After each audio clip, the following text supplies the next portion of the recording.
Welcome back. Corporate salaries have taken a setback as a result of the financial crisis. But with the job market beginning to open up, are pay scales experiencing an upward movement? Well, to discuss this, we're now joined by James Sayer, the Associate Director at Robert Half International Dubai, in an exclusive television interview.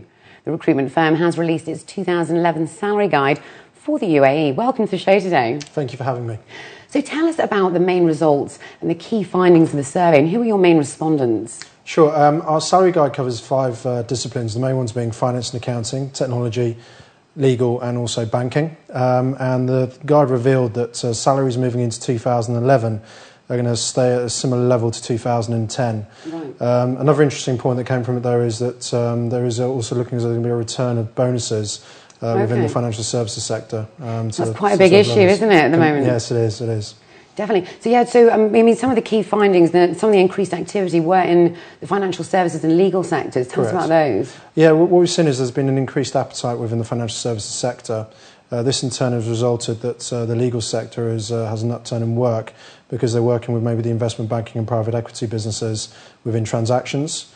But also talking with companies on a day-to-day basis, we are seeing that there is going to be a general increase in headcount moving into 2011. Right, brilliant. Also, another interesting point was the willingness to make counter-offers to stop employers from leaving. How big a deal is this issue to stop sort of good talent leaving? Certainly, what we've seen is that employees in general, when to try and stop employees from leaving, companies have engaged human resources to essentially implement a robust talent management and succession planning program to retain their key employees. But in general, when it comes to counter-offers, our research shows that within 6 months, when an employee receives a counter-offer, they generally leave. So it's really a short-term measure as offering a counter-offer to an employee. So tell us about the new roles for IT, the IT sector as well. Well, what we've seen is during the downturn, IT was generally put on hold from a spend point of view, looking at IT infrastructure. Moving towards the back end of this year and moving into 2011, we're seeing that there's a real increase in demand for project managers to really invest into the IT infrastructure, which was generally put on hold during the downturn. So that's what we're generally seeing within the IT sector right now. Right. And in terms of the HR sector as well, that's been quite a sort of interesting key finding, just because of the fact that, lots of local companies have actually received a bit of criticism in recent times, haven't they?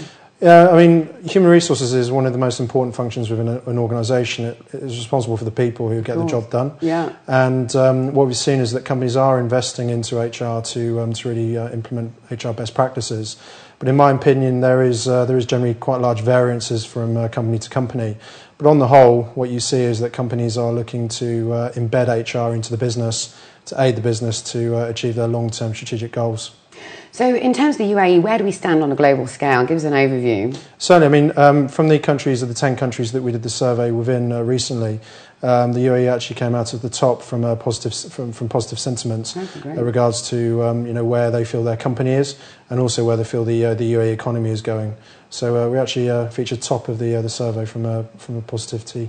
Great news, very positive, great stuff. Yeah. Thanks so much for coming in today. It's been a pleasure speaking with you. Thank you.